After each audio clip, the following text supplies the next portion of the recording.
Hayop ka! Niloko mo ko! Papatayin kita! Totoo palang kasabihang galit ang manluloko sa kapwa niya manluloko. Akala mo ba, mauuto mo ko ng ganong kadali? Alam kong masama ka nila lang na hindi dapat pagkatiwalaan na tutupad sa pangako. Ano ngayon ang pakiramdam na naisaan ka ng binatang tinatawag mong mahina? Tama na, Saksat! Patutunayan kung nagkamali ka sa ginawa mong panluloko sa akin! Wala kang dapat patunayan dahil pinatunayan mo na kung gaano ka kasama. Ipapalasap ko sa iyo ang lakas ng kapangyarihan ko hanggang sa uling hininga mong hayop ka!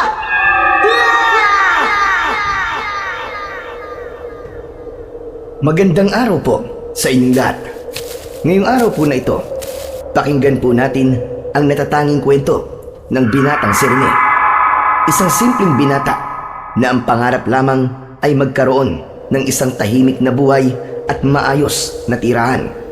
Ngunit palagi silang ginugulo ng mga aswang na harating. At sa pagtakas nila ng kanyang lolo Densyo, ay dito naman nila makikilala ang maglolo na tutulong kay Rene para pabagsakin ang hari ng mga aswang. Magagawa kaya niyang magtagumpay laban sa kasamaan? Sama-sama po nating pakinggan ang buhay at pakikipagsapalaran ng binatang tagapagmana sa tungkod ng itim na dragon. Ngunit bago po ang lahat mga idol, huwag po nating kalimutan mag-subscribe at i-hit ang notification bell sa aking YouTube channel na The Voice Addict at Apong Isaak para sa mas marami pang makapigil hiningang kwentong aswang at katatakutan mula sa mundo ng kababalaghan. Umpisahan na po natin ang kwento. Bilisan mo, Rene! Bumangon ka na dyan! Kailangan na nating umalis at lisanin ang lugar na ito! Teka lang naman po, sandali lang Lolo Densyo. Madilim pa po ang paligid ah. Sana naman po ba tayo pupunta? Talaga po bang sa ganitong oras ng gabi po tayo aalis? Huwag ka nang maraming tanong, Justin Batang ito! Basta sumunod ka na laban sa akin! Halina! Wala nang oras! Aray, sandali lang po Lo. Huwag niyo pong hilahin ang kamay ko. Aray, bakit po ba tayo nagmamadali? Halika na, Apo! Hindi mo ko naiintindihan eh! Pero naiwan pa po ang mga damit ko sa aparador eh. Huwag ka na magdala ng mga damit!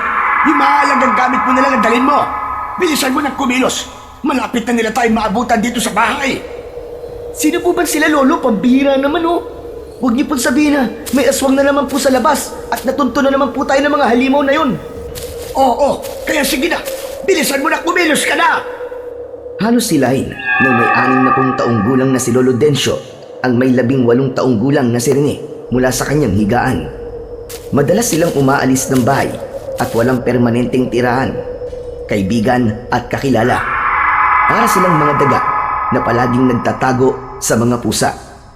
Dinaig pa nga nila ang may tinatakasan o di kaya naman ay may kinakatakutan. Subalit minsan ay hindi siya nagtanong sa matanda.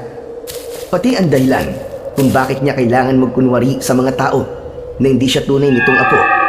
Kaya alam ng mga taong nakakakilala sa kanila ni Lolo Densyo ay isa lamang siyang ampon. Iniiwasan ng matanda na sagutin ang kanyang mga tanong tungkol sa kung ano ang tunay nitong dahilan kung bakit kailangan nilang gawin yun. Lalo pa at alam naman niya sa kanyang sarili na magkadugo talaga sila ng matanda. Sa isang liblib na baryo ng Agusan, napili ng maglolo na manirahan, mamuhay ng tahimik at malayo sa gulo. Kaya lang ni minsan ay hindi nila naranasan yun dahil sa mga nilalang na palagi nang nakasunod sa kanila kahit saan pa sila magpunta. Hindi pa halos sila nakakalabas ng kanilang bahay ay nagulat na sila sa pagsulpot ng ulo ng aswang mula sa nasirang dingding ng kanilang kubo. Madaling nabutas yun dahil gawa lang yon sa kawayan. Idagdag pa ang matulis nitong sungay na kayang bumutas kahit pa ang matigas na kahoy.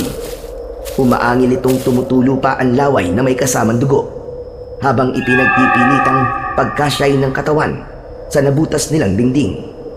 Hanggang sa tuluyan na nga itong nakapasok sa loob ng kanilang tahanan. Natulala si Rene at hindi kagad nakagalaw dahil sa sobrang takot. Kaya naman, si Lolo Densyo ang humawak sa kanyang kamay at hinila siya nitong palabas sa pintuan ng kanilang bahay. Pakiramdam niya ay bigla siyang binuhusan ng malamig na tubig dahil sa panginginig ng kanyang buong katawan. Kapag pinairal mo ang karuwagan, mamamatay ka rito wakwakan dyan. Kaya bilisan mo ng tumakbo. Pero Lo, may mga aswang po nakaharang sa dadaanan natin! Lumayo kayo sa akin mga halimaw! Kung ayaw niyong patayin ko kayo gamit ang tungkod ko! Alis! Umalis kayo sa harapan namin! Kahit iwinawasiwas ni Lolo Densyo ang hawak nitong tungkod na gawa sa kahoy, ay hindi umaalis ang mga nilalang sa kanilang daraanan. Sa halip ay mas nilakihan pa ng mga ito ang pagnisi. Kaya naman, lumitaw ang malalagari nitong mga ngipin habang matalim ang tingin sa kanila nang nagbabaga nitong mga mata. Sinubukan ni Lolo Densyo na paalisin ang mga aswang sa pamamagitan ng paglapit nito habang pinapalo ang tungkod sa lupa. Ngunit imbis na umatras ay mas lalo lamang ang mga ito na naging agresibo. Lolo, ano pong klaseng mga nilalang yan? Bakit mukha silang kambing na may 3 sungay? Saka ko na ipapaliwanag sa'yo rin eh. Ang mahalaga ay makatakas tayo sa kanila. Iba mga nilalang na yan sa mga aswang na umahabol sa atin noon. Kung hindi ako nagkakamali, pamilya sila ng mga sigbin at awok na may kakayaang mag-anyong taong baboy ramo. Mapanganib sila dahil nagagaya nila ang mga anyo ng hayop na nais nilang gamitin para makapambiktima. Sila ang aswang na kung tawagin ay mga harting. Habang humahakbang ang mga harting papalapit sa kanilang kinaroroonan, ay patuloy naman sa paghakbang ang maglolo paatras mula sa mga ito. Hindi nila inaalis ang tingin sa mga nilalang na may nakakatakot na mga itsura. Hindi nagtagal ay mayroon pang isang nilalang ang biglang sumulpot sa kanilang likuran. Nalantad ang nakakatakot nitong itsura, nakahawig ng isang baboy ramo. Ang kalahati ng katawan nito paitaas ay sa tao, habang ang kalahating katawan nito pababa ay sa baboy ramo. Para itong tikbalang kung iisipin. Yun nga lang ay sa baboy ang katawan. Tumutulo ang laway nitong may hawak na latigong may tinik. Inihagupit nito ang sandata sa lupa para ipakita sa kanila kung gaano siya kalakas. Kitang-kita ni Rene kung paanong bumaon ang tinik nito sa lupa. Kaya naman, mas bumilis rin ang tibok ng kanyang puso dahil sa sobrang takot. Layuan niyo kami! Alam niyong hindi ko kayo aatrasan sa laban. Hindi ako nagbibiro. Kaya kung ayaw niyo pang mamatay, layuan niyo kami. At huwag na huwag niyo kami guguluhin. Sandali lang po, Lolo Densyo. Ano ba yung hawak niyong tungkod? Sa palagay po ba niyo iniinda nila ang kahoy na yan? Tara na po, umalis na tayo. Natatakot po ako Pakiusap, Lolo. Tara na, tumakas na lang tayo. Hinila ni Rene si Lolo Densyo para dumaan sa kabilang direksyon, habang ang matanda naman ay matapang na itinutok sa kalaban ang hawak nitong tungkod. Hindi nito inaalis ang paningin sa dalawang halimaw na patuloy pa rin sa paghakbang papalapit sa kanilang kinaroroonan. Naunang umatake ang may hawak na latigo. Hinagupit nito ng latigo ang kamay ni Lolo Densyo. Ngunit naiwasan yun ng matanda at gumanti naman ng palo ng tungkod sa kalaban. Nakaiwas ang may hawak ng latigo, kaya't ang pumalit naman ay ang isang nilalang na sumira sa kanilang dingding. Idine pa nito ang mga kamay na may mahahabang kuko sa kanyang mga daliri. Hinambahan nito ng kalmot si Lolo Densyo, kaya naman habang iniiwasan ng matanda ang pag-atake ng kalaban, ay pakiramdam naman ni Rene ay hindi na siya humihinga ng mga sandaling yun. Likas na sa kanya ang pagiging matatakotin at hindi sanay sa karahasan. Hindi siya nagmana ng katapangan sa matanda. Nagulat na lamang si Rene nang mapabagsak ni Lolo Densyo ang dalawang nilalang pasadsad sa lupa. Sinamantala yon ni Lolo Densyo. Nilapitan nito ang mga aswang at paulit-ulit nitong pinagpapapalo ng tungkod ang mga ito. Hindi nito tinigilan ang mga nilalang hanggang sa hindi na makatayo ang mga ito.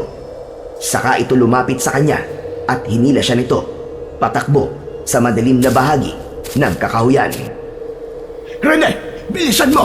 Kailangan na nating umalis dito bago pa nila tayo abutan.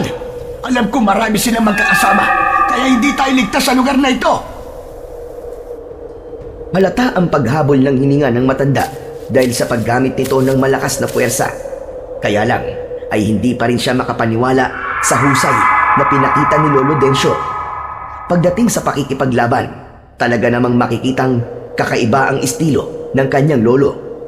Bigla siyang kinabahan dahil sa paglingon niya sa huliang daan ay nakita niyang tumayo ang mga ito at mabilis na tumakbo para sila ay habulin. Diyos ko po! Lolo! Hinahabol na naman po nila tayo! Diyos ko, abay wala talaga silang kadalaan. Hindi nila talaga tayo tatantanan. Ang mabuti pa kaya rin magtago ka sa malagong dahon ng mga halaman ng gubat at ako na lamang ang magpapahabol sa kanila. Total naman ako lang naman ang kailangan ng mga hayop na yan. Hindi! Hindi ba pwede, Lo? Hindi natin kailangan maghiwalay para lang mailigtas ako. Kung mapapahamak po kayo sa mga nilalang na yan, para lang mailigtas ako, hindi ko po mapapatawad ng sarili ko. Kaya tara na po! Kailangan nating mailigaw sila! Bilis, Lo! Wala na ngang nagawa si Lolo Dencio nang hawakan niya ng mahigpit ang kamay nito. Magkasama nilang tinahak ang kagubatan. Halos hindi lumapat ang kanilang mga paa sa lupa. Sinalubong nila ang madilim na daan na ang tanging tanglaw lang ay ang malamlam na sikat ng buwan. Ramdam na ramdam ni Rene ang hirap ng matanda sa pagtakbo. Hanggang naramdaman nila na parang nakalayo na sila sa mga nilalang na humahabol sa kanila. Hindi na makakapayag pa si Rene na hindi na masasagot ng kanyang lolo ang mga tanong sa kanyang isipan. Dahil pagkatapos ng mga nangyari na yun, alam niyang may itinatago sa kanya si Lolo Dencio. Sandali! Sandali, Apo! Sandali lang. Sa palagay ko iligtas na tayo sa punong ito. Magpahinga na muna tayo. Hindi ko na talaga kaya ang pagod. Malapad naman itong puno ng nara. Tinitiyak kong hindi nila tayo basta-basta makikita rito. Wala man lang po tayong nadala. Kahit isa sa mga gamit natin, Lo. At hindi ko na po talaga alam kung bakit po tayo hinahabol ng mga nilalang ngayon. Napapagod na rin po ako sa madalas na pagtakas natin sa kanila, Lo. Akala ko, hindi na nila tayo gagambalain.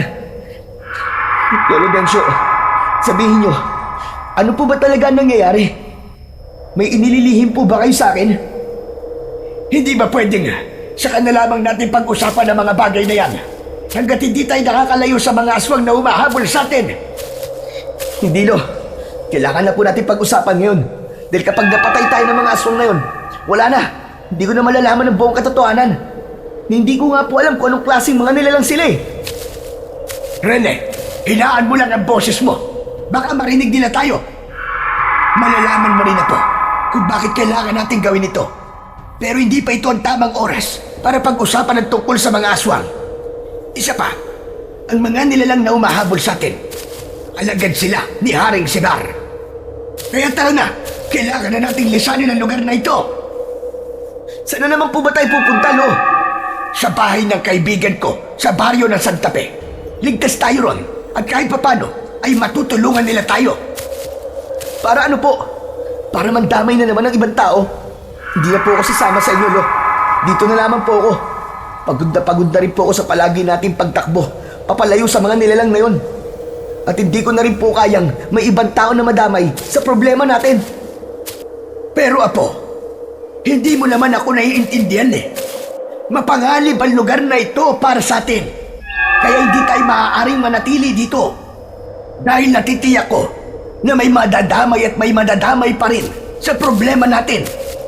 Gusto ko na ng tahimik na buhay. Ayoko na rin ng gulo, Apo. Yun ang paniwalaan mo. Ano kanyo? Tahimik? Lolo, hindi po nila tayo pinapatahimik. Palagi po nila tayong ginugulo. Hindi ko po alam kung bakit tayo lamang ang hinahabol nila. Parang gusto ko na pong isipin na may tinatago talaga kayo sa akin. At may kaugnayan yun sa dahilan kung bakit kailangan nyo magkunwari na ampun nyo lang ako. Naguguluhan na po ako eh. Lo, parang awa nyo na oh. Magsabi na po kayo ng totoo. Wala akong tinatago sa iyo, Apo. Maniwala ka. Hindi ko po alam kung dapat ko pa bang paniwalaan ang mga sinasabi nyo sa akin, Lo. Basta ang alam ko ngayon, natatakot na po ako sa mga nangyayari sa atin. Ilang aswang pa po ba ang hahabol sa atin para patayin tayo? Kaya nga gusto kong pumunta sa bahay ng kaibigan ko. Matutulungan niya tayo. Huli na to, Apo. Pangako. Kahit ngayon lang makinig ka sa akin. Matanda na ako, Apo.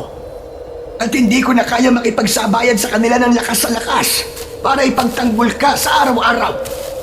Kung pagod ka na, mas pagod akong tumakbo, Apo. Pero kailangan Para sa iyo rin naman to eh. Kahit na ano pa pong sabihin niyo, Lolo Densyo, hindi ko pa rin po kayo naiintindihan kung bakit nangyayari sa atin to. Natatakot din naman po ako sa mga nilalang na yun. Pero mas natatakot po ako kung pati po kayo ay mawawala sa akin. Kagaya na nangyari sa aking mga magulang. Sige na, Apo. Pumayag ka na. Wala na akong ibang kamag-anak dito na maaari nating hinga ng tulong. Si Rodel lang ang nag-iisa kong kaibigan na makakapagbigay ng tulong sa atin. Putol man ang isip at kalooban ni Rene, ay wala na siyang nagawa. Kitang-kita niya ang takot sa mga mata ni Lolo Densyo habang nakaupo ito sa malaking ugat ng puno. Bago nagsimulang maglakad, ay isang malalim na buntong hininga ang pinakawalan ni Rene. Ramdam niya ang bigat sa kanyang dibdib dahil sa paglisan sa baryong yun. Napamahal na rin sa kanya ang lugar na yon. Hindi man lang siya nagkaroon ng pagkakataon na makapagpaalam sa kanyang mga kaibigan, lalong-lalo na sa babaeng pinakamamahal niya. Nalaman niya na ang baryo ng Santa Fe ay ang dating lugar kung saan doon isinilang ang kanyang mga magulang, maging si Lolo Densyo. May sarili akong bahay sa katabing bahay ni Rodel. Pansamantalang doon muna tayo titira. Sana hindi na nila tayo matuntun sa lugar na yon. Hindi na nagsalita pa si Rene. Ipinaramdam niya sa matanda na masama ang kanyang loob sa pag-alis nila sa baryo. Kung ano man ang dahilan ng lahat ng nangyayari sa kanila, ipinagdadasal na lamang ng binata na wala ng aswang ang manggugulo sa kanila sa baryong lilipatan nila. Wala ng tao sa labas. Kaya hindi tayo makakapagtanong sa kanila kung nasan ang bahay ni Rodel. Ang laki na ng pinagbago ng baryong ito. Marami ng mga bayan nakatayo at halos kaliwat kanan ng mga tindahan. Kapansin-pansin din ang pagkakasara ng mga pintuan at bintana. Mukhang may kinakaharap na problema ang lugar na ito, Rene. Ayos ka lang ba, Rene? May masakit ba sa'yo? Ayos lang po ako. Hindi po ba niyo natatandaan kung saan nakatira ang kaibigan niyo, Lolo Densyo? Sana hindi sila umalis sa dati nilang tirahan. Ang alam ko malapit lamang yun sa kakauyan. Halos 16 na taon din ang lumipas magmula nang umalis ako sa baryong ito. 2 taon ka pa lamang nun. Naiwan ko ang lugar ng lola mo. Kaya baka nagbago na rin ang tirahan ni Rodel. Kung ganun po pala bakit dito niyo po naisipang pumunta? Hindi po ba't dito nagsimula ang lahat? Dito rin namatay ang aking ama at ina? Dahil dito ako isinilang, Apo. At hindi nila iisipin na nandito ulit ako. Halika, may lalaki nakaiga sa bangkong gawa sa tabla ng kahoy. Lapitan natin at baka alam niya kung saan nakatira si Rodel Santos. Lo, mukhang lasing naman po yun Baka magalit po at masaktan lang tayo. Ay nako, umiral na naman yung kaduwagan mo. Mas maganda nga kung lasing siya. Abe, kahit tamunin niya ako ng suntukan buong araw, sigurado mananalo ako sa kanya. Dahil hindi pa man lumalapat ang kamao niya sa mukha ko. Aba, baka natumba na siya. Lolo naman puro na naman kayo biro Ako na nga lang ang lalapit sa kanya para magtanong. Baka magulat pa po sa itsura niyo. Matakot pa, takbuhan tayo. Abat, nanlait pa itong batang Sige na, tanungin mo na siya. Dahil nakatalikod ang lalaking nakahiga sa kahoy, kailangan pa niya itong silipin para gisingin. Kaya lang, sa pagtunghay niya sa mukha ng lalaki, ay biglang nanigas ang kanyang 2 tuhod. Hindi siya nakapagsalita sa nakitang eksena na tumambad sa kanyang paningin. Butas ang tiyan ng lalaki at nakalaylay na ang lamang loob nito sa lupa. Nakita niya rin sa harapan ng lalaki ang maliit na baboy ramo na patuloy na nilalantakan ang laman loob ng kaawa-awang biktima. Halos masuka siya sa kanyang mga nakita, lalo pa at hindi napapansin ng baboy ramo ang kanyang presensya. Nakapikit itong ngumunguya na parang nilalasap pa ang putahing nakahain sa harapan nito. Ano na, Rene? Hindi ka na nakagalaw dyan. Namumusla rin ang labi mo. Abay, para kang uminom ng suka. Ako na nga lang ang magtatanong. Nandilat ang mga mata ni Rene dahil sinusubukan niyang pigilin si Lolo Densyo sa paglapit. Kaya lang, sa kabila ng mga ginagawa niya, ay patuloy lamang ito sa paghakbang. Hindi niya na ito napigilan na silipin ito ang mukha ng lalaki. Dala ng pagkibigla ay hindi sinasadyang mapasigaw si Lolo Densyo nang makita nito ang itsura ng nilalang. Mabadil langit! Aswang! Aswang ang baboy Ramo na yan, Rene! Dahil sa sigaw na yon, tuluyan na ngang napansin ng baboy Ramo ang presensya nilang dalawa. Gulat din itong napahakbang paatras habang hindi inaalis ang paningin nito sa kanilang mga muka.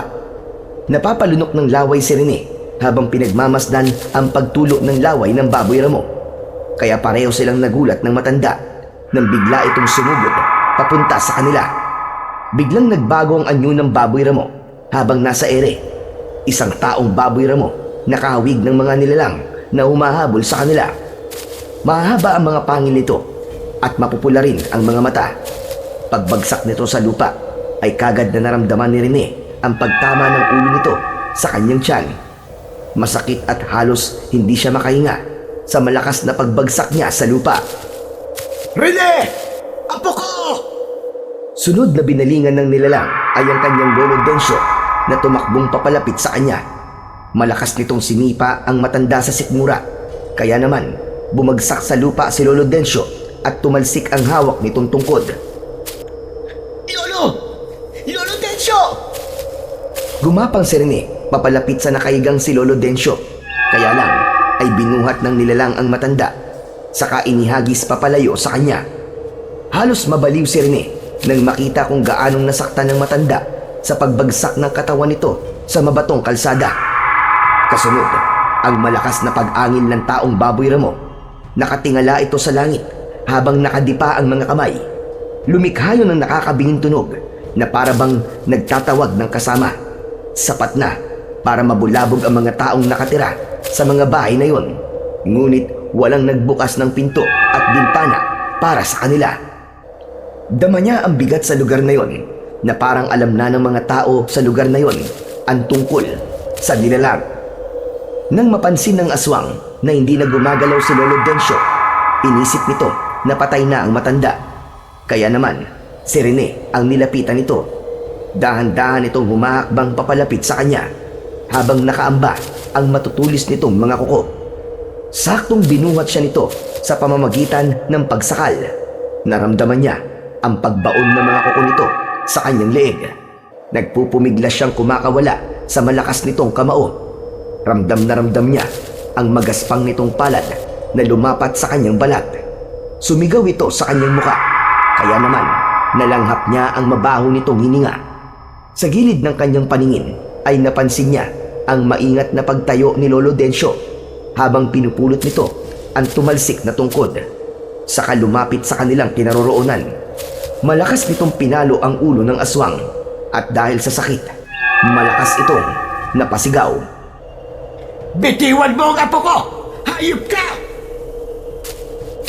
Ilang beses na pinagpapapalo ng tungkod ni Lolo Densyo ang katawan ng taong baboy Ramo. Ngunit hindi ito natinag. Sa halip, lumikha ito ng malakas na pagsigaw na masakit sa kanilang tenga. Binitiwan ng aswang si Rene at si Lolo Densyo ang hinarap nito. Bakas ang galit sa muka ng nilalang habang sumusugod sa matanda. Naramdaman naman ni Rene ang masakit na pagtama ng kanyang katawan sa lupa. Ganun pa man, ay pinilit niyang bumangon para tulungan ang kanyang lolo. Pero mahusay talaga ang matanda. Nagawa nitong pabagsakin ang nilalang hanggang sa mamatay ito. Hindi pa nasiyahan si Lolo Densyo. Dumampot pa ito ng isang malaking bato at paulit-ulit na pinukpok ang ulo ng nilalang. Akala niya ay tapos na ang nakakakilabot na banta ng aswang. Pero nagkamali siya. Halos mamilog ang mga mata ni Rene nang sa pagitan niya sa likod ni Lolo Densyo ay may biglang sumulpot na nilalang. May hawak itong tridente o sandatang may 3 talim sa dulo. Gawa yon sa bakal. Nakangisi itong nakatingin sa kanyang lolo habang abala ito sa pagpukpok sa ulo ng aswang. Kapansin-pansin din ang dalawa nitong baluktot na sungay, mapupulang mga mata at mabalahibong katawan hanggang sa mukha nito.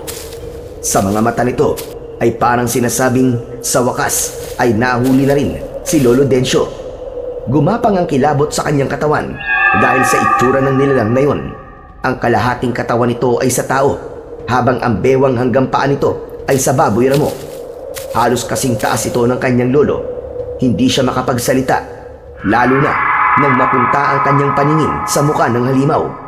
Singkit ang mapupula nitong mga mata. Ang tenga ay tulad ng sa paniki. Kulubot at laylay ang balat sa muka. Nakalabas din ang isang dangkal nitong pangil. Pagkatapos ang mga kamay ay may mahahabang mga kuko. Idagdag pa ang nakakakilabot nitong paghuni na parang tunog ng asong gubat. Nakakasulasok ang mabaho nitong amoy na walang iniwan sa nabubulok na sugat na hindi naghihilom. Para itong demonyo na nakatayo sa likod ng kanyang lolo Densyo. Lolo Densyo! Sa likod nyo! Saka tumigil sa ginagawa ang matanda habang nakatingin sa takot na muka ni Rene. Nakakunot ang noo nitong hindi napapansin ang nilalang na nasa likuran. Tila hinihintay lamang ng halimaw na humarap si Lolo Densyo. Ano yun? Ano nangyayari sa'yo, Rene? Nang maamoy ng matanda ang mabahong simoy ng hangin, parang bigla itong nanigas sa kanyang kinatatayuan. Nanlalaki ang mga matang napatingin ito kay Rene. Tila pamilyar sa matanda ang mabahong amoy ng aswang. Huwag po kayong gagalaw, Lolo! Huwag kayong gagalaw! Alam ko! Humanda ka! Takbo na, Rene! Nagulat si Rene sa biglang pag-ikot ni Lolo Densyo sa likuran nito. Inatake kagad ng matanda ang nabiglang halimaw. Gamit ang tungkod nito ay paulit-ulit na hinampas ng matanda ang katawan ng aswang hanggang sa ito ay bumagsak ng pasadsad sa lupa. Kaya naman, nagkaroon ng pagkakataon ng matanda na tumakbo na rin sa gawi ni Rene. Diyos ko, Rene! Bilisan mo tumakbo! Natuntunan niya tayo! Hindi ito maaari! Alam na ng hari na narito tayo! Nakakatakot po ang itsura niya, Lolo! Para sa demonyo na nag-anyong baboy ramo! Isa siyang makapangyarihang hari ng mga aswang na harting. Napakamapanganib niya, Apo. Kaya bilisan mong tumakbo bago pa niya tayo maabutan. Pero kayo naman po mabagal tumakbo eh! Bilisan niyo po, Lo! Hinahabol niya po tayo! Nako, sana'y tulungan tayo ng Panginoon na makatakas sa halimaw na yon. Wala man lang sumubok na tumulong sa atin dito kahit naririnig nila ang mga sigaw natin. Sinubukan ni Rene na katukin ang lahat ng pinto ng mga bahay sa gilid ng kalsada. Ngunit walang sino man ang naglakas ng loob na pagbuksan sila. Bakas ang takot sa buong baryo. Marahil ay alam na ng mga ito ang pag-aasik ng lagim ng mga aswang. Pasadsad silang napahinto sa pagtakbo nang bumagsak sa kanilang harapan ang nilalang na nagmula sa ere. Tumalon ito sa unahan ng kanilang daan habang si Rene ay nanlalaki pa rin ang mga matang titig na titig sa itsura ng halimaw. Hindi mo na ako matatakasan, tanda. Ibigay mo na lang sa akin ang kailangan ko at hahayaan ko kayong dalawa na mabuhay. Hindi ako natatakot na matay. Hindi ka magtatagumpay. Nagawa ko ng tumakas sa inon at magagawa ko ulit ngayon. Hindi ko nahahayaang mangyari yun. Matagal na panahon kong hinintay ang pagkakataong magkaharap muli tayo.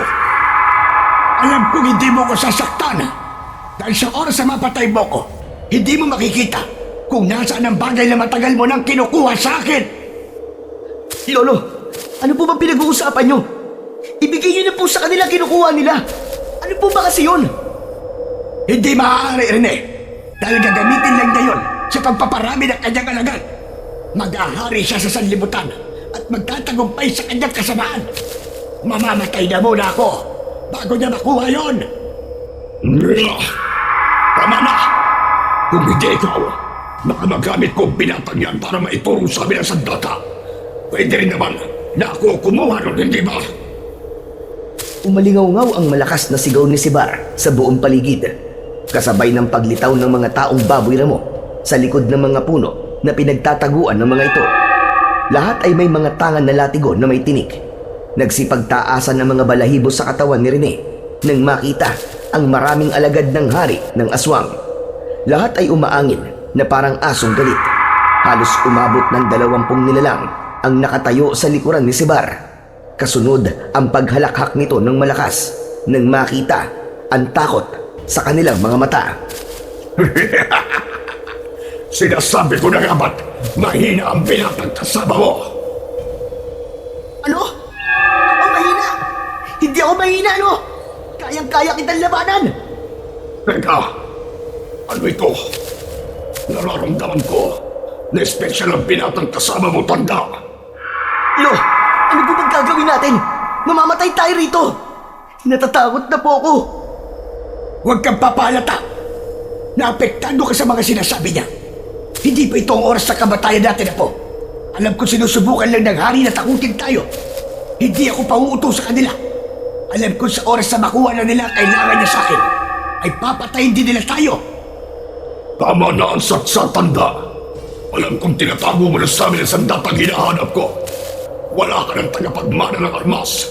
Kaya ibigay mo na lamang sa amin yun. At nangangako kong ibibigay ko sa inyo ang katahimikan. Anak, niwala sa mga sinasabi ng isang demonyong nilalang na kagaya mo. Kahit anong mangyari, hindi nyo malalaman kung nasa ng sandatang yon.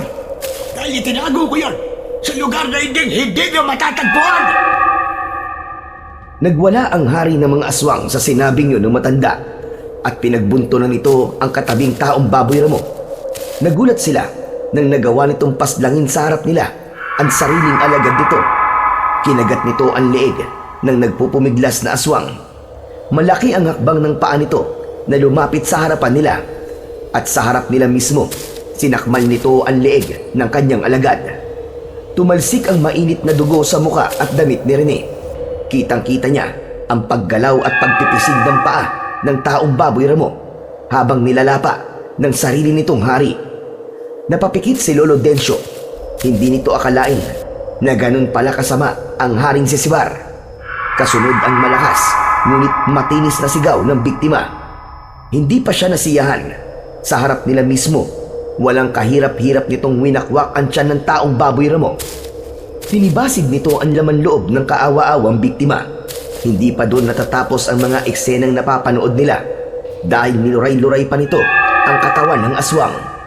Hindi alam ni Rene kung gaano siya katagal na hindi huminga hanggang sa narinig niya ang malakas na pagsalita ng hari ng mga aswang. Nakita niyo ba kung ano ang gagawin ko kapag hindi niyo na ibigay sa akin ang kailangan ko? Nasaan ang sandata, Densyo? Ibigay mo na sa akin kung ayaw mong gawin ko rin sa binatang nasa likod mo ang ginawa ko sa akin alagad. Agad sa ganda sa buto kasamaan mong hayop ka. Sa palagay mo, natatakot kami dahil ipinakita mo pagpatay sa alagad mo. Pwes nagkakamali ka, Sibar. Mas lalo ko pa yung itatago sa'yo para matapos na kasamaan mong hayop ka. Kung ano ang pangit ang itsura mo, ay kasing pangit din ang budhi mo. Dahil sa ginawa mo, mawawalan ka ng alagad. Matatakot sila sa'yo. At hindi na ako magtataka kung isang araw, magising ka na lang na isa ka na lang palang hari na wala ng alagad. Huwag ka magtapag-tapangan, binata. Naaamoy ko sa'yo ang takot. Magpasalamat na lamang kayong dalawa dahil nagiging mabait pa ako sa inyo ngayon. Alam ko kung bakit hindi mo kami masaktan. Dahil mawawalan ka na rin ang pag-asang makuha ang sandata kapag may nangyaring masama sa amin. Hindi alam ni Rene kung ano bang uri ng sandata ang pilit na kinukuha ng hari ng mga aswang at gano'n na lamang ang pagprotekta ng kanyang lolo sa bagay na matagal na nitong tinatago. Talaga ba inuubos niyo ang pasensya ko? Kaya-kaya ko kayong patayin kung gugustuhin ko. Sige! Dalhin niyo ang matanda nito, pati ang binatang yan. Patayin niyo sila! Dahil kapag nawala na sila sa landas ko, wala na rin magiging hadlang sa aking pag-ahari. Nagsilapitan ang mga nilalang sa kanilang kinatatayuan. Subalit nagulat ang lahat sa pagdating ng isang matandang lalaki at isang binata. May mga isinaboy itong usok at asin sa mga nilalang na nagtangkang lumapit sa kanila. Dahil sa makapal na usok na kumalat sa buong paligid ng kanilang kinatatayuan, nagkaroon sila ng pagkakataong tumakas. Dito tayo, Densyo! May kaya siyang naghihintay sa atin sa dulo ng daan ito. Mabuti na lamang at dito kami dumaan ng apo ko. Hindi, Marlon, isaboy mo lang ang asin sa dinadaanan natin para hindi nila tayo masundan. Hindi makapagsalita si Rene na patuloy lamang sa pagsunod sa mga taong tumulong sa kanila. Habang naririnig pa rin niya ang malakas na pagsigaw ng hari na si Sebar. Nagwawala ito dahil wala itong makita sa daan.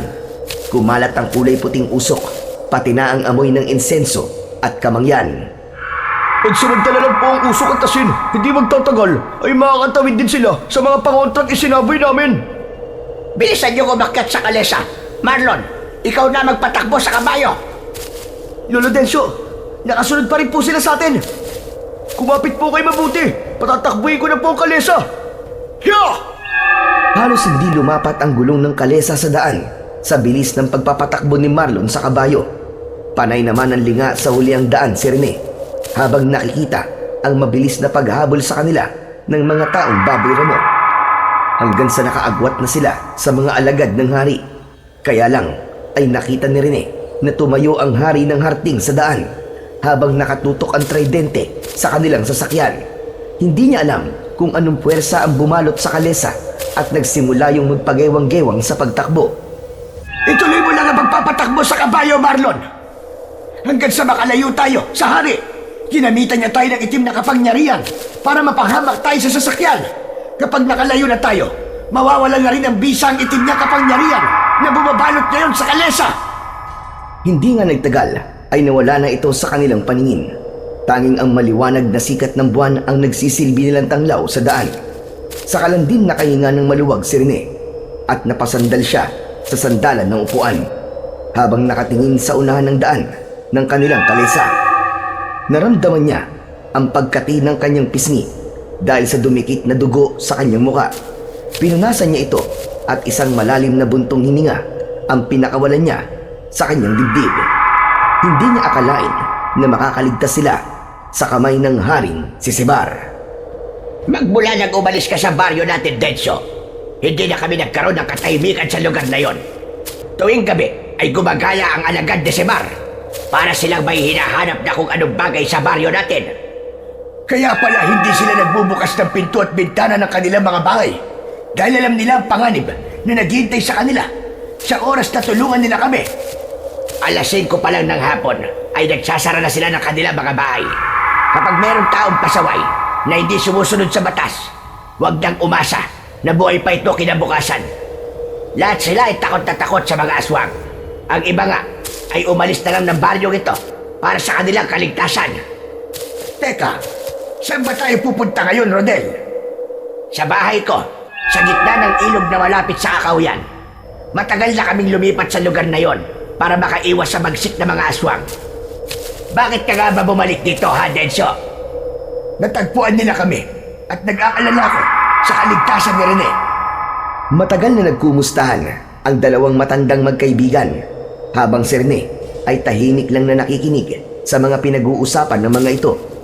Nakatingin siya sa likod ni Marlon na abala sa pagpapatakbo ng kabayo. Hindi pa rin mawala sa kanyang isip ang sandatang tinutukoy ng hari ng mga aswang. Kitang-kita niya sa mga mata nito ang kagustuhan nitong makuha ang armas na yon. Maya-maya pa ay biglang tumigil sa pagtakbo ang kalesa at nakita ni Rene ang kubo na gawa sa kugon at kawayan. Nakatayo yun sa gitna ng maliit na ilog. Nandito na tayo. Tara na, bumaba na kayo. Ligtas na tayo sa lugar na ito. Hindi nila tayo basta masusundan dito. Teka, bakit nasa gitna po ng ilog ang bahay niyo, Lolo Rodel? Yan ang pinakaproteksyon ko laban sa amoy ng mga aswang. Natatalo ng malansang amoy ng ilog ang pang-amoy ng mga nilalang nartin. Maliban na lamang kung sadyang mapapadpad sila sa lugar na ito. At ang lagaslas naman ng tubig ang siyang magsisilbing ingay para hindi naman nila marinig ang mga pinag-uusapan namin sa loob ng bahay. Sa maniwala kayo at sa hindi, kaming dalawa lang ni Densyo ang nakakaalam tungkol sa itim na kapangyarihan ni Sebar. Alam kong nakasunod sa atin ang kanyang gabay usok. At dahil sa ilog na ito, hindi niya malalaman kung ano ang mga ginagawa natin. Tayo na po sa loob. Kanina pa po naghihintay si nanay eh. Baka po nag-aalala na siya. Nang pumasok sa loob ng bahay si Lolo Rodel, kasunod sina Lolo Densyo at Marlon, naiwan naman si Rene na lumingalinga pa sa paligid. Bago siya pumasok sa loob ng bahay, nakita niyang nakaupo sina Lolo Densyo at Lolo Rodel sa upuang gawa sa kawayan. Maganda ang loob ng sala at sa dingding ay napansin niya ang iba't ibang klaseng mga sandata. Patunay yon na manunugis nga ng aswang ang maglolo. Naupo siya sa harap ng upuan ni Lolo Dencio dahil balak na niyang tanungin ito sa mga nangyayari sa kanila at kung ano ang sandatang tinutukoy ng hari.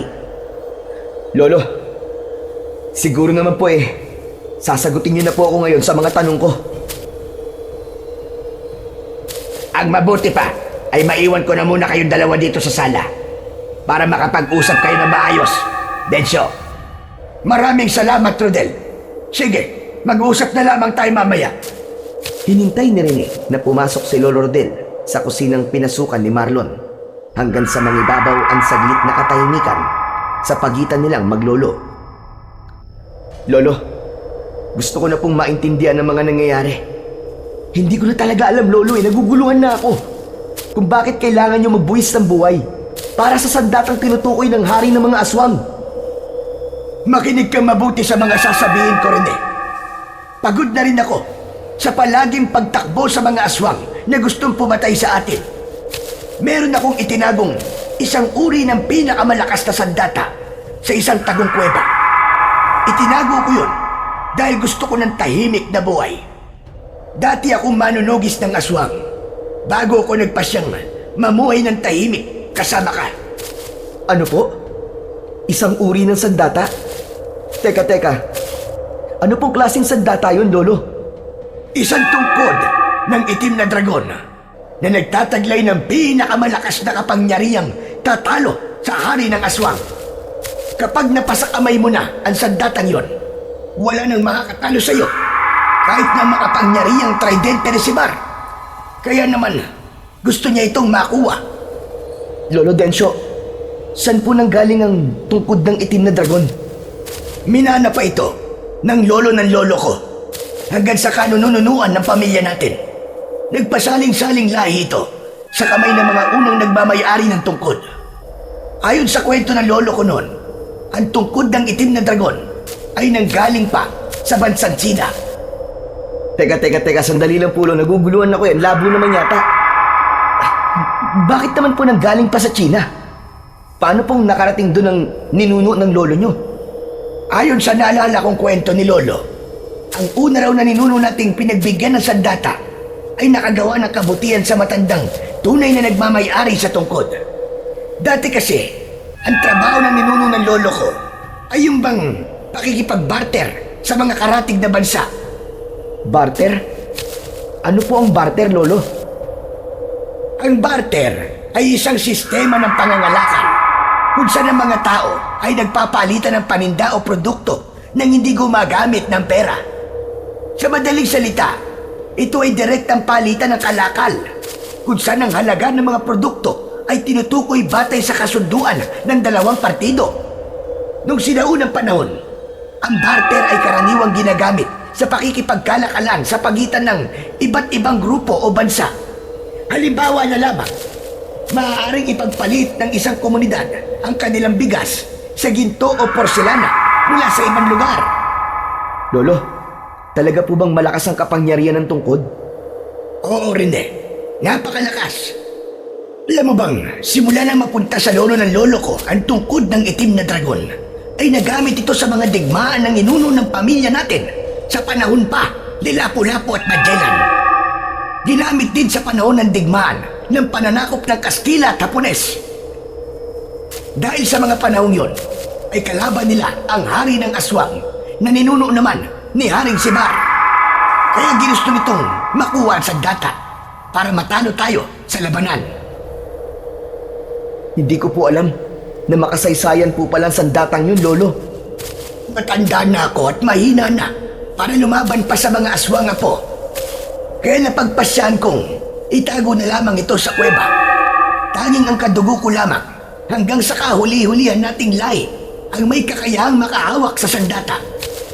Nababalutan ito ng malakas na orasyon na tanging ikaw lang ang kikilalanin ng bisa ng tungkod ng itim na dragon. At panahon na po para kunin ito at harapin ang hari ng mga aswang na si Sibar. Teka, ano po sabi nyo? Ako po, Lo? Wala nang iba pa rin eh. Pero mag-iingat ka pa rin. Dahil sa oras na makuha mo ang tungkod at napunta sa iyong mga kamay, marami na ang magtatangka sa buhay mo para agawin ang tungkod na yon. May mga nilalang na susubok sa iyong kakayahan. Lalong-lalo na ang muling pagbangon ng mga aswang na kung tawagin ay amalanhig. Nasusukat kung karapat dapat ka nga ba sa sandata. Pero Lo, natatakot po ako eh. Hindi ko po yun magagawa. Kapag nahawakan mo na ang sandata, magkakaroon ka ng dunong o kakayahang walang kapantay. Alam mo bang, nang dahil sa mga nilalang na yon, ay namatay ang mga magulang mo, pati na ang ama ni Marlon. Nilusob kami ng mga aswang sa bahay noon. Hindi ko sila nailigtas dahil marami sila. At nawala ako sa focus nang makita kong ikaw naman ang nasa panganib. Patunay ang peklat mo sa iyong leeg. Hindi ko po alam na namatay ang mga magulang ko nang dahil sa mga aswang na yun. Lo, gagawin ko po ang lahat para sa tungkod. Bibigyan ko po ng hustisya ang mga nangyari sa mga magulang ko. Sabihin niyo po sa akin, Lo, paano po ako makakapunta sa kuweba na pinagtaguan niyo po ng tungkod ng itim na dragon? Magaling! Magpasama ka kay Marlon na po. Kabisado niya ang kaloob-looban ng gubat. Ituturo ko sa kanya kung nasa ng yungib at kung paano mo naman makukuha ang sandata. Tandaan mong may kasamang orasyon ang tungkod at susubukan nito ang kakayahan mo. Na makatuwid kailangan mo pa rin pumasa sa isang pagsubok. Nang matapos sila sa pag-uusap, ay narinig naman nila ang yabag ng mga paa na papalapit sa kanila. Nakita ni Rene ang pagsilip ni Marlon, habang bakas sa mukha nito ang tinitimping galit na hindi naman niya alam kung para saan. Pumasok daw po muna kayo sa loob ng kusina. Sige, susunod kami ni Lolo Dencio, Marlon. Tumayo si Lolo Dencio at Rene saka naglakad papasok sa loob ng kusina. Pagpasok nila sa loob ay tumambad naman sa kanila ang mahabang estante na gawa sa kahoy na tabla. Ang mga boteng maayos na nakahilera ay may iba't ibang kulay ng likidong nasa loob nito. Dahan-dahang naupo si Rene sa upuang yari sa kawayan. Katabi niya si Lolo Rodel na maingat na inilapag ang 2 tasa ng kape. Bakas sa muka ni Lolo Rodel ang pag-aalala, lalo na nang makita siya nito at tumingin sa muka ng apo. Halatang narinig nito ang kanilang mga pinag-usapan. Saka naman lumabas mula sa silid. Sa gilid ng kalan ang isang babaeng may magandang muka. Ito ang nanay ni Marlon, at nang makita nito ang peklat sa leeg ni Rene, para itong biglang nabalisa. Kaya naman nakakaramdam siya ng pagkailang dahil sa uri ng pagkakatitig nito sa mukha niya. Hindi ko sinasadyang marinig ang mga pinag-usapan nyo. Tutol man ako sa binabalak nyong isama si Marlon, ay hindi pa rin naman ako ang magpapasya para sa kanya. Balak niyang sumama rin kay Rene. Ako lang po ang sanay sa gubat, kaya malaki po may tutulong ko kay Rene. Kayong dalawa lang ni Rene ang pupunta sa kuweba dahil hindi ko na kaya maglakad ng ganong kalayo. Hindi ko alam, Dencio, kung tama bang ipaubaya sa mga bata ang pagpunta sa kuweba. Lubang mapanganib ang lugar na yon at maraming nagkalat na mga nilalang na alagad ng kadiliman. Teka lang, Lolo Rodel. Kahit naman po rito sa baryo natin, nagkalat na po mga masasamang nilalang. Sawang-sawa na rin po ako sa pakikipaglaban sa kanila na parang hindi sila nauubos. Marami na po silang napapatay. Nagdudusa ang kababaryo natin dahil sa kanila. Ito na po ang pagkakataon na may isang taong tatayo para lumaban sa kanila. Naluluwang sumali sa usapan ang nanay ni Marlon na si Aling Seta. Sinabi nito na hindi ito makakapayag na sumama ang kanyang anak. Ngunit nanindigan si Marlon. Ipinakita nito sa ina na walang makakapigil sa binata para sumama kay Rene. Dahil ayaw na nitong magtalo silang mag-ina, lumabas na ito ng kusina. Kaya naman, sumunod dito si Rene para kausapin si Marlon. Alam niya kung gaano kasakit mawalan ng isang ama. Marlon, intindihin mo na lang ang iyong lolo at nanay. Nasasabi lang nila yun dahil sa pag-aalala sa'yo. Sino ka para pakialaman ako sa mga gagawin ko? Hindi porket sasamahan kita sa bundok, Pwede mo na akong kausapin na para magkaibigan na kagad tayo. Alam mo ba nang dahil sa'yo, ay namatay ang aking ama? Pati na ang mga magulang mo. Mas pinili nilang iligtas ka kaysa sa iligtas ang kanilang mga buhay. Nagulat si Rene sa inasal ni Marlon. Direkta itong magsalita at bakas sa muka ang matinding galit. Para bang gusto na siya nitong suntukin sa kanyang muka. Marlon, wala akong alam. Kahit kailan ay hindi ko ipagpapalit ang buhay ng mga magulang ko para lang sa kaligtasan ko. Nangyari na nga eh. Wala na sila. Sana ikaw na lang ang namatay. Wala akong ibang gusto kundi ang mabigyan ng katarungan na nangyari sa ama ko. Sabay talikod si Marlon sa kanya. Lumabas ito ng bahay. Parang bigla siyang nanlamig nang marinig ang mga sinabi nito. Hanggang sa pagtulog ay hindi dinalaw ng antok si Rene. Nanatili siyang nakatingin sa bubong habang katabi si Lolo Dencio. Mahimbing na itong natutulog sa katre na gawa sa kawayan. Iniisip din niya ang gagawin niya sa sandaling makarating sila sa kuweba at kung anong klaseng mga nilalang ang makakasagupa niya para sa sandatang panlaban sa hari ng mga aswang. Mahinang yugyug sa balikat ang nagpagising sa diwa ni Rene. Nakita niyang nakatunghay sa kanyang muka ang kanyang Lolo Dencio. Bumangon ka na riyan na po. Kanina ka pang hinihintay ni Marlon sa labas ng bahay. Ano po bang oras na, Lolo Dencio? 10:10 na ng umaga.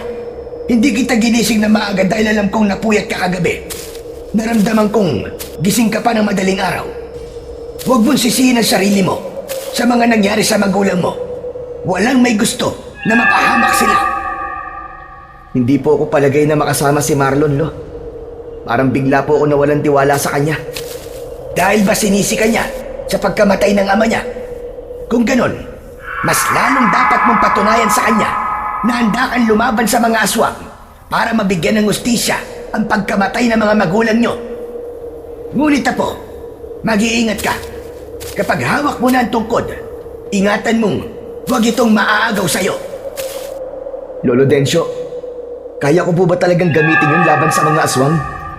Walang imposible, Rene, sa kapangyarihan ng tungkod at sa gabay ng dakilang lumikha.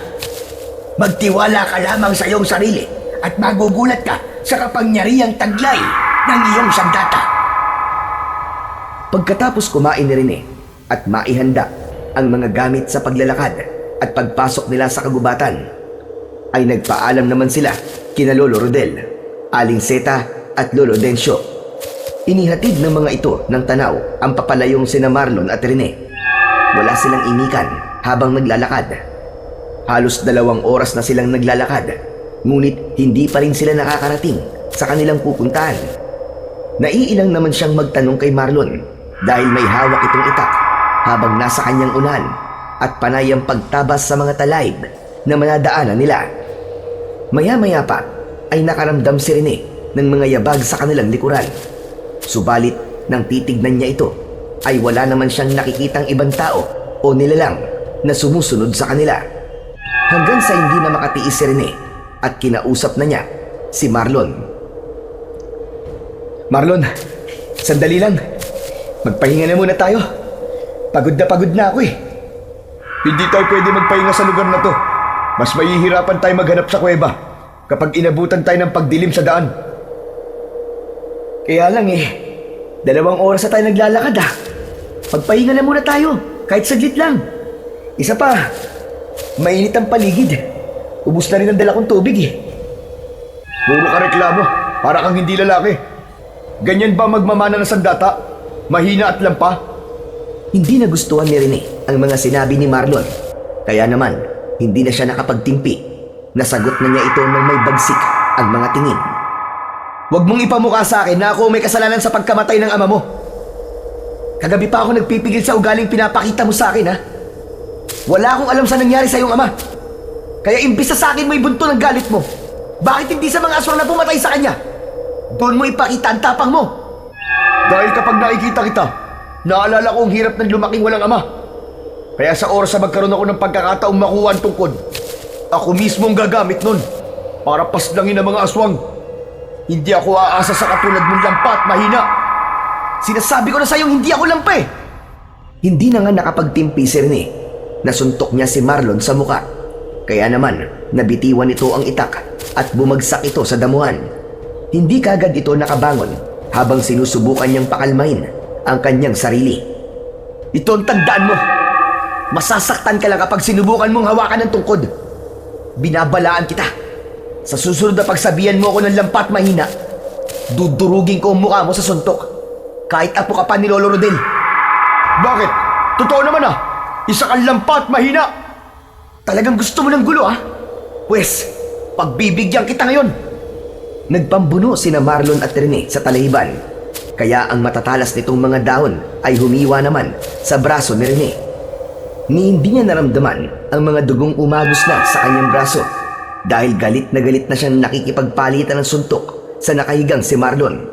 Nasa ilalim niya ito at nasa ibabaw siya na panay ang suntok sa mukha nito. Pero natigil sila sa pag-aaway nang marinig ni Rene ang mahinang pag-angil ng nilalang sa kanyang likuran. Dala ng pagkabigla sa nakitang anyo ng nilalang ay naitulak siya ni Marlon at bumagsak siya sa talayban. Mabilis na dinampot ni Marlon ang nabitiwang itak at inataking pasugod ng taga ang asong gubat na may sungay. Tinamaan ng nilalang sa leeg nang bumagsak ito sa damuhan ay brutal itong pinaslang ni Marlon. Natulala siya at napanganga at yun ang malaking kahihiyan na nagawa niya sa harap ng binata. Tumayo ito na may buong pagmamalaking nakatingin sa kanya. Itinaas nito ang pugot na ulo ng asong gubat. Ngayon mo sabihin na hindi ka mahina at hindi ka lampa. Kulang na nga lang ay mahihi ka sa iyong suot na pantalon. Walang tugon si Rene sa sinabing yun sa kanya ni Marlon. Wala rin siyang mukhang maiharap dito. Sa halip, nagalit siya habang nakasunod sa paglalakad ni Marlon. Saka lang niya naramdaman ang paghapdi ng mga galos niya sa braso. Walang gustong magsalita sa kanilang dalawa ni Marlon. Kaya lumipas ang isang oras ay narating na nila ang bunganga ng kuweba. Maraming damong ligaw ang nakasabit sa bukana ng yungib. Kaya naman, kinailangan pa ni Marlon na gumamit ng itak para malinisan yun. Habang naglalakad papasok sa kuweba, ay hindi niya maiwasang hindi kabahan. Lalo pa at alam niyang interesado rin pala si Marlon sa tungkod ng itim na dragon. Pagpasok nila sa dulo ng kuweba, ay sinalubong sila ng maraming paniki na nakatira sa loob. Muntik matumba si Rene dahil sa gulat at nahuli pa niya ang pagsulyap sa kanya ni Marlon habang nakangising ng aasar. Maya-maya pa ay sinindihan niya ang maliit na gaserang ipinadala sa kanya ni Lolo Dencio.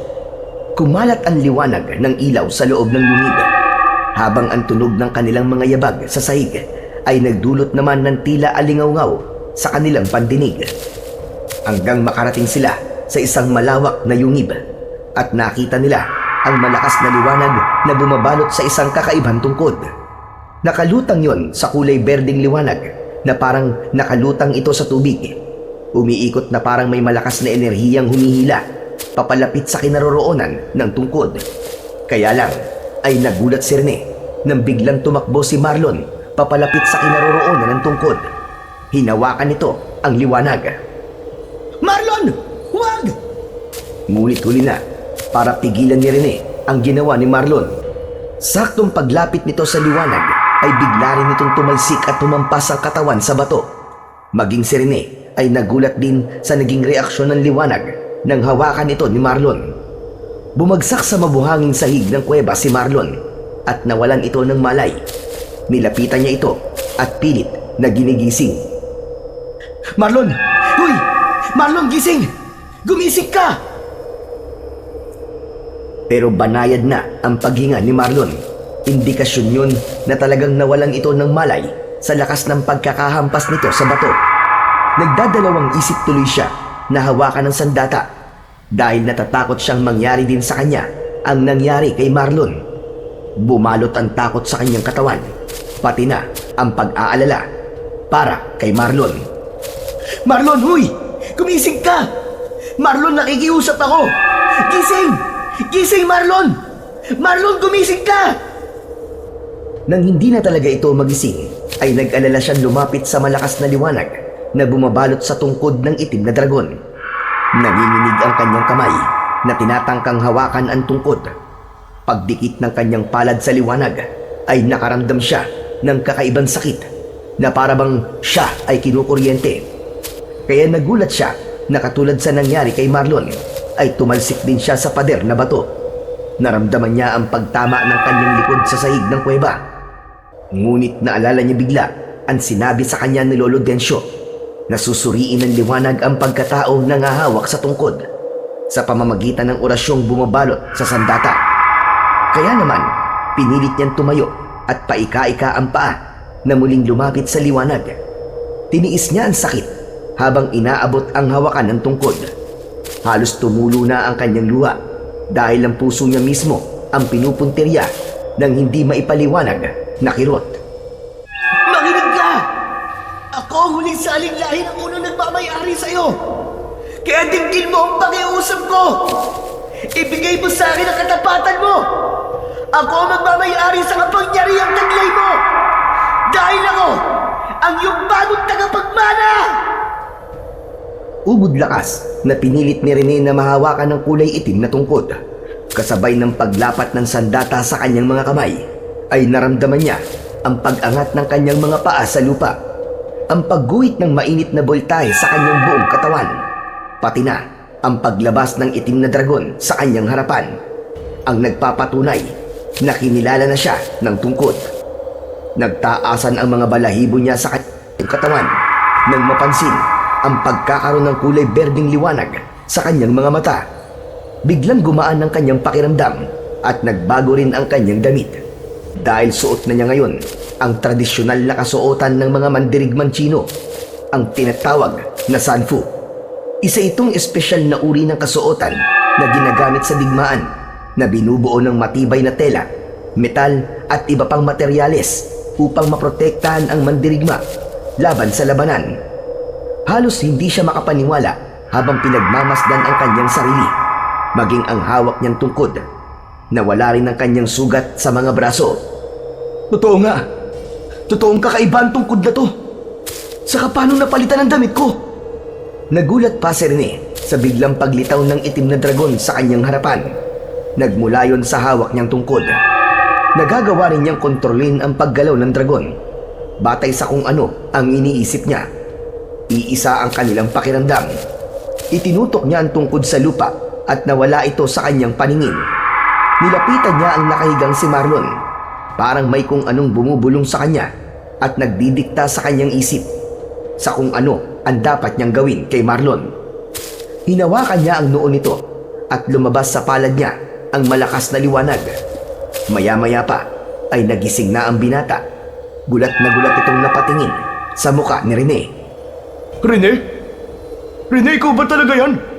Ano nangyari? Bakit ganyan ang suot mo? Marlon, tinanggap na ako ng tungkod ng itim na dragon. Ginamot kita dahil nag-alala ako na baka mamatay ka rin nang dahil sa akin eh. Bumangon si Marlon sa pagkakahiga at matagal siyang pinagmasdan. Umikot pa ito sa kanyang likuran. Naramdaman ng katawan niya na may binabalak itong masama laban sa kanya. Kaya naman, bago pa man mahawakan ni Marlon ang kanyang tungkod, ay malakas na siyang nagsalita para pigilan ito. Tumigil ka na, Marlon! Mapapahama ka lang kung itutuloy mo ang binabalak mo. Hinarap niya ito at nakita niyang nakataas pa ang kamay ni Marlon. Bumakas ang galit sa mukha nito, kaya imbis na harapin ang sama ng loob ni Marlon, ay mas pinili na lamang niya na lumabas ng kuweba kesa ang makipagtalo pa sa lalaki. Kaya lang, paglabas ni Rene ng yungib, ay hindi niya inaasahang may mga nilalang na nakatayo sa labas ng kuweba. Ang mga aswang na amalanig. Lahat ay parang nanggaling sa sinaunang panahon na muling nabuhay. Nagulat din si Marlon nang makita ang mga nilalang. Diyos ko! Mga amalanhig yan! Humanda ka, Marlon. Masyado silang marami. Kaya mag-iingat ka. Kahit na anong mangyari, wag na wag kang lalayo sa tabi ko. Pabihira naman, oo. Ako pa sinabihan mo ng ganyan. Kanina lang, kulang na lang maihi ka sa pantalon mo. At talagang nagkaroon ka pa ng oras para magpalit ng damit, ha? Bahala ka kung ayaw mo sumunod sa mga sinasabi ko sa'yo. Mula sa kanilang kinatatayuan ay dinig na dinig ni Rene ang malalakas na pag-angin ng mga ito. Itinutok niya ang kanyang tungkod at hindi niya inaasahan na biglang lumabas ang kulay itim na dragon. Inikutan nito ang mga nakatayong amalanig. Kasunod ng pagtakbo niya papunta sa kinaroroonan ng mga ito. Hindi niya akalain na mas nakakadiri pa pala ang itsura ng mga ito nang makita ito sa malapitan. Ang naaagnas na balat ng mga ito ay nakadagdag sa mabahong singaw ng hangin sa paligid. Ganon din ang pagbagsak sa lupa ng mga uod mula sa naaagnas nitong katawan. Sinalubong niya ng pagpalo ng kanyang tungkod ang mga papalapit na amalanig. Bawat pagpalo niya sa katawan ng mga ito ay nasusunog at natutunaw yun na parang mga papel. Ganon din ang bilis at lakas ng kanyang katawan. Ang kanyang itim na dragon na nasa ere ay nagmistulang latigo na isa-isang pinabagsak ang mga kalaban. Hindi rin niya inaasahan na may kakayahan ding magbuga ng apoy ang itim na dragon. Saka lang siya tumigil sa pakikipaglaban nang makita niyang wala nang natira sa mga amalamig, habang ang itim na dragon ay muling bumalik sa kanyang tungkod. Gulat na gulat si Rene sa kanyang sarili dahil nawala rin ang takot niya sa mga aswang. Anak nang, paano nangyari yun? Natumba silang lahat ng walang dahilan. Nagkakamali ka, Marlon. Dahil yun sa itim na dragon na kami lang ng mga aswang ang nakakakita. Maging ako'y nagulat din sa mga nangyari. At sa kasuotan ko to, kusa itong lumitaw nang mahawakan kong tungkod. Kung ganun, ikaw talaga ang pinili ng tungkod ng itim na dragon. Patawarin mo ako sa mga inasal ko kanina. Nagpadala lang ako sa aking emosyon. Dahil hindi ako ang kailangang magtaglay ng ganyang kapangyarihan. Pero hindi naman natin mapipilit ang isang bagay, hindi ba? Kung hindi naman talaga ito para sa'yo. Binabati kita, Rene. Maraming salamat, Marlon. Patawarin mo rin ako sa mga nagawa ko sa'yo. Wala yun! Ako nga nahihiya sa'yo eh. O paano? Tropa na tayo ah. Oo ba? Tropa na tayo. Tara na, alis na tayo. Hindi na ako makapaghintay na hindi ito maibalita kay Lolo Densyo eh. Magagaan ang paa na naglakad ang dalawa habang nilalampasan ang nagkalat na putol ng mga katawan ng mga amalanig. Habang ang kalahating katawan nito ay unti-unting sinusunog ng apoy. Kahit ilang oras silang naglalakad pa uwi sa bahay ni Marlon, ay hindi na nakaramdam ng pagod si Rene. Parang ang gaan ng kanyang katawan habang hawak ang tungkod. Napansin din niya na ang dulo ng tungkod ay merong nakaukit na ulo ng dragon. Kahawig ito ng dragong lumalabas mula sa tungkod. Maya-maya pa ay natanaw na ni Rene ang bahay ni Lolo Rodel. Sobra siyang nagpapasalamat dahil luminaw rin ang kanyang paningin sa dilim. Bawat galaw ng mga insekto sa kanyang paligid ay nakikita na rin ni Rene. Biglang luminaw ang berdeng liwanag mula sa mata ng dragon sa dulo ng kanyang tungkod. Parang nauunawaan niya ang pagkislap ng mga mata nito. Kaya naman, pinigilan niya si Marlon na mabilis sanang pupunta sa bahay nito. Sandali lang, Marlon. Nararamdaman ng tungkod na may kakaiba sa bahay niyo. Ang mabuti pa, sundan natin ang liwanag na nagmumula sa tungkod ko.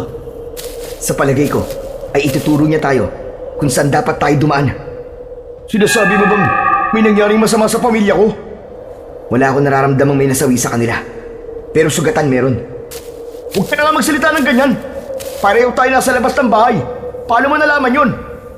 Kung ano ang nararamdaman ng tungkod, yun din ang nararamdaman ko. Konektado ito sa katawan ko. Kaya alam kong may nakaabang na panganib sa atin. Halika na! Sumunod ka na lang sa akin. Nakayukong naglakad ang dalawa habang sinusundan ni Rene ang liwanag na siya lang ang nakakakita. Maya-maya pa ay nagawa nilang makalapit sa dingding ng kusina. Maingat na sumilip si Rene sa loob at hindi nga siya nagkamali. May 2 taong baboy ramo ang nagbabantay sa pintuan. Sa sahig ay naroon si Lolo Rodel. Duguan ang mukha nito dahil sa sugat sa kilay. Muntik nang sumugod si Marlon nang makitang nakahandusay sa sahig ang lolo nito. Ang lolo ko! Sinaktan nila! Si nanay! Nasaan si nanay? Kumalma ka lang at huwag ka maingay. Hindi maluba ang sugat ni Lolo Rodel. Nakikita ko sa klase ng dugo niya. Pumutok lang ang kilay niya dahil sa pagkakauntog sa bangko. Ayun oh, may bahid pa ng dugo ni Lolo Rodel yung bangko. Anak nang, Paano mo nalaman yun? Para kang biglang tumalino at tumalas ang paningin mo. Kaya nga huwag kang gagawa ng ingay at ako na ang bahala sa kanila. Hindi na hinintay ni Rene na magsalita si Marlon. Sa halip, magagaan ang mga paa niya na umikot siya sa kabilang pintuan ng kusina. Matapang niyang pinasok yon kahit alam niyang may dalawang nilalang na nagbabantay roon. Kapwa nagulat ang mga ito sa nakatayong binata. Kaagad na hinagupit siya ng mga ito ng latigo. At dahil sa suot ni Rene na sanfu, hindi yun tumalab sa kanya. Yan lang ba ang kaya niyong gawin? Pagsisisihan niyo sinaktan niyo si Lolo Rodel. Mabilis na umikot sa ere si Rene at ginamit niyang panghampas sa katawan ng mga ito ang hawak niyang tungkod. Bawat pagpalo niya sa katawan ng taong baboy ramo ay tumatalsik ang mga ito sa dingding. Kaya naman, kasama ang mga itong nahulog sa ilog hanggang sa malunod. Saka lang pumasok sa loob si Marlon at hinanap kagad ang kanyang ina. Nay! Nay, nasan ka? Nay! Maging si Rene ay naghanap din kay Lolo Dencio. Si Lolo Rodel ang sumagot habang nahihirapan itong bumangon at sumampa sa bangko. Aray ko, dinala nila si Decho sa kanilang kuta. At ang nanay mo naman, Marlon, naroon sa inyo silid. Itinali sa roon at nilagyan ng busal ang bibig. Mabilis na tumakbo si Marlon sa itinurong kwarto ni Lolo Rodel. Dinig na dinig niya ang pagkalampag ng sahig dahil sa paa ni Marlon. Saka naman hinarap ni Rene si Lolo Rodel. Diyos ko, bakit po nila kinuha si Lolo? Dahil alam na nila na ikaw ang tagapagmana ng tungkod. Hindi ko alam kung paano nalaman ng hari na si Sibak ang tungkol sa pagkukunwari niyong hindi kayo magkadugo. Naalala niya na siya ang gumawa ng marka sa iyong leeg. Kaya nalaman nilang hindi ka nila napatay noon. Kakaiba na si Sibar. Tuwang-tuwa siya sa pagkakaroon niya ng karagdagang kapangyarihan sa hawak niyang tridente. Ipinakita niya sa akin ang kulay pulang usok sa kanyang sandata at natunaw ang isa sa kanyang mga tauhan. Mabuti po pala at hindi niya kayo sinaktan. Sinadya niyang buhayin kami para maiparating sa iyo ang gusto niyang mangyari sa oras na bumalik ka. Ano po yun, Lolo Rodel? Tungkod o buhay ni Dencio. Yun lang ang sinabi niya sa akin bago niya iniwan ang dalawang aswang na nagbabantay sa amin kanina. Kung ganun po kailangan kong iligtas si Lolo Dencio. Magagawa na niyang patayin si Dencio dahil wala na itong silbi sa kanya. Sa labas, sa gitna ng baryo, maghaharap kayong dalawa dahil ipapakita niya sa taong bayan kung gaano siyang kalakas. Nag-aalala ko para sa kaligtasan ng lolo mo, Rene. Ang ipinagtataka ko lang po, Lolo Rodel, paano nadadagdagan ang kapangyarihan ng tridente? Talagang nangyayari yon sa hari. Kapag may nakakuha na sa tungkod, lalo na kapag meron pang nakialam. Isang taong nagtangka na hawakan ng tungkod na may masamang intensyon. Ang malakas na enerhiya ng pusong punong-puno ng galit sa dibdib ang sasama sa hangin para hanapin ang nilalang na may nakakatakot na layunin. Dahil yun sa orasyong nakabalot sa sandata. Hindi ko alam na may masamang epekto ang ginawa ni Marlon kanina. Ano ka mo? Bakit? Anong ginawa ng apo ko, Rene? Ikinuwento ni Rene ang ginawang pagtangka ni Marlon sa pagkuha sa tungkod. Saktong narinig yun ng lalaki dahil kalalabas lang ng silid habang inaalalayan ang kanyang ina. Baka sa mukha ni Marlon ang hiya at pagsisisi nang malamang ito ang dahilan kung bakit lumakas ang kapangyarihan ng kalaban. Wala na rin naman tayo magagawa sa bagay na yan. Wala na. Nangyari na. Ngayon, Marlon, alam mo na kung gaano kasakit ang pakiramdam ng sinisisi. Imbis na nakatulong ka, nakadagdag ka pa sa paghihirap ni Rene. Tama na po. Tama na po, Lolo Rodel. Wala naman po siyang kasalanan eh. Pasensya na po kayo, Lolo. Alam ko po nagkamali ako. Taka lang napansin ni Lolo Rodel ang suot ni Rene. Bumakas ang kasiyahan sa mukha nito dahil biglang naalala ng matanda ang itsura noon ni Lolo Dencio habang nakikipaglaban ito sa mga aswang. Ginamot na muna ni Rene ang sugat sa kilay ni Lolo Rodel bago sila nagplano na sumabak sa laban. Kung ang tungkod na ito ang kailangan nila, pues, ibibigay ko to sa kanila. Kapalit ng kaligtasan ni Lolo Dencio. Meron lang po akong katanungan, Lolo Rodel. Nakita na po ba ng hari ang itsura ng tungkod na itim na dragon? Hindi pa kahit na kailan.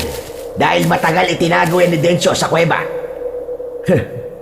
Mukhang alam ko na po kung ano ang mga dapat mong gawin. Sasama ako sa iyo, Rene. Babawi ako sa lahat ng mga naging kasalanan ko. Ano ka ba, Marlon? Wala ka namang kasalanan eh. O sige, pagbibigyan kita sumama sa akin para sa katarungan ng mga mahal natin sa buhay, pati na sa kaligtasan ni Lolo Densyo. Pagkatapos makapag-usap at maghanda ng kanilang mga plano, nagsimula na silang maglakad papunta sa lugar na sinabing tagpuan nila ng hari ng aswang. Pagdating nila sa kalsada, ay palihim niyang pinagtago si Marlon sa gilid ng bahay na gawa sa kugon. Naghintay siya sa pagdating ng mga taong baboy ramo, habang ang kanyang tungkod ay itinago niyang pansamantala sa ilalim ng bangko na malapit sa kanyang kinatatayuan. Yun ang naisip niyang taktika para maisahan ang hari ng mga aswang. Hindi nagtagal ay dumating na si Haring Sibar. Bilib din ako sa'yo. Talagang dito mo pa napiling maglaban, ha? Sa gitna ng kabahayan. Matitikman mo ngayon ang ganti ko sa lahat ng kasalanan ginawa mo sa akin. Pakawalan mo, Lolo Densyo ko. Dahil kung hindi, pahihirapan kita gamit ang tungkod hanggang sa mamatay kang hayop ka. Hawak ko ang buhay mo, Gonggong. Kaya ikaw ang dapat na matakot sa akin. Ibigay mo sa akin ang tungkod kapalit ng buhay ng lolo mo. Apo, wag! Huwag kang makinig sa kanya! Labanan mo siya! Patayin mo ang diablong ito! Tumigil ka, tanda! O ano? Hindi ako nagbibiro. Alam mong kaya-kaya ko siyang paslangin sa iyong harapan. Sige, ibibigay ko to sa'yo. Basta't ipangako mo lang na papakawalan mo na kami at pababayaan mo kami mabuhay. Sige, gusto ko yan. Mangangako kong hindi na kita guguluhin, pati na ang mga tao rito. Akin na, hindi na ako makapaghintay na makuha ang sandatang yan. Teka! Kaaliwaan tayo. Lalapit na ako sa'yo. Sa gitna tayo magpalitan. Tila gumana ang naisip na plano ni Rene, habang ang kaba sa kanyang dibdib ay hindi nawawala. Nakatingin siya sa dalawang papalapit sa kanya. Mabuti na lang at nagkunwari din si Lolo Densyo na ito nga ang totoong tungkod ng itim na dragon. Hindi nagtagal ay nagharap sila ng hari ng aswang. Palitan ang ginawa nilang pagpalit nila ng sandata at kay Lolo Densyo. Nang humakbang ng dalawang dipa si Sibar sa maglolo, ay malakas itong tumawa habang pinagmamasdan ang nasa kamay na tungkod. Ang dali mo namang mauto. Sa palagay ba ninyo, ay hahayaan ko pa kayo mabuhay? Hindi ako ganong katanga para pagbigyan kayo sa gusto nyo at tumupad sa pangako ko sa inyo. May patawa-tawa ka pa dyan. Alam ko yon, bugok. Ano nga ba? Mahina ka rin pala, no? Alam kong hindi ka taong kausap. Isa kang halimaw na walang silbi. Mahinang nilalang na kayang utuin ng isang baguhang katulad ko. Mabilis na hinila ni Rene ang kamay ni Lolo Densyo para ilayo kay Haring Sibar. Kinuha niya ang kanyang tungkod sa balkonay ng maliit na bahay, habang si Marlo naman ay nilapitan si Lolo Densyo at pinagtago sa gilid ng kubo. Nang makuha ni Rene ang tungkod, ay muling bumalik ang kanyang pangmandirigmang kasuotan. Galit na galit naman si Sibar sa ginawang yun ni Rene. Hayop ka! Niloko mo ako! Papatayin kita!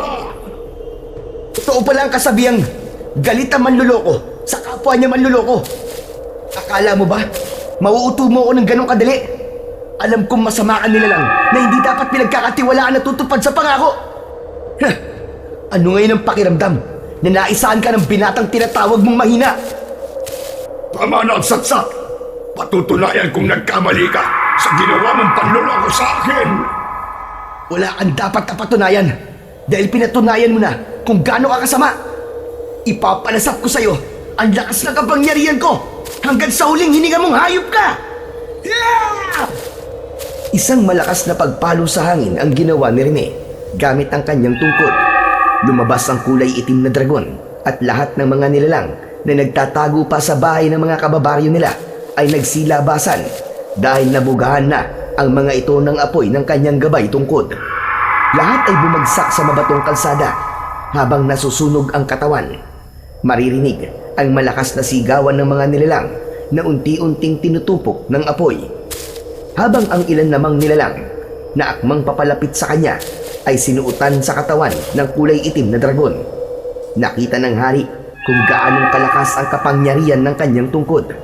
Kaya naman, itinutok nito sa kanya ang hawak nitong tridente at lumabas ang kulay pulang usok mula sa sandata nito. Ako naman ngayon ang magpapakita ng kapangyarihang tatapat sa iyong tungkod. Hindi nagawang maiwasan na rin ang kulay pulang usok na tumama sa kanyang dibdib. Tumalsik siya at bumagsak sa lupa. Nagulat siya sa kapangyarihan nito at natagalan siyang tumayo dahil sa pagkawala ng lakas ng kanyang kapangyarihan. Masyado mo kong minaliit na hayop ka. Ito ang ganti ko sa lahat ng pagpaslang nyo sa mga ninuno ko. Lumapit si Sibar kay Rene at ibinaon ang talim ng hawak nitong tridente sa kanyang tiyan. Ramdam niya ang sakit ng mainit nitong sandata. Bumulwak ang dugo sa kanyang sugat at naramdaman yun ng kanyang itim na dragon. Kaya naman, bumalik ito sa tungkod dahil sa nakita ay sumugod naman si Marlon. Papalapit sa kanilang kinaroroonan at tinaga nito ang nakatalikod na si Sibar. Bumaon ang talim nun sa likod ng kalaban, kaya ito naman ang binalingan nito. Gusto niyang igalaw ang kanyang katawan, subalit nararamdaman niya ang paggapos ng malakas na puwersa ng kulay pulang usok sa kanyang katawan. Kaya habang abala si Sibar sa paglapit kay Marlon, sinamantala niya ang pagkakataon para ipunin ang lakas ng kanyang kapangyarihan. Natatandaan ko, ang sinabi sa akin ni Lolo Dencio ay walang makakatalo sa kapangyarihang taglay ng tungkod ng kulay itim na dragon. Kaya humanda kang demonyo ka dahil ito na ang katapusan mo. Nagkulay berde ang mga mata ni Rene. Nawala ang kanyang sugat sa tiyan at mas tumibay ang telang nakabalot sa kanyang katawan.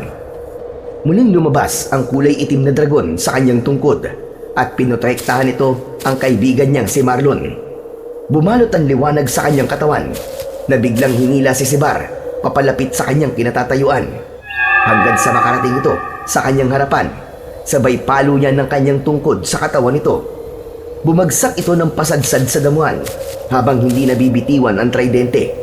Muli niyang tinignan ng kanyang dragon at itinuro niya rito na ubusin na ang alagad ni Sibar, habang si Marlo naman ay ibinangon niya at pinalayo sa kanya. Rene, maraming salamat!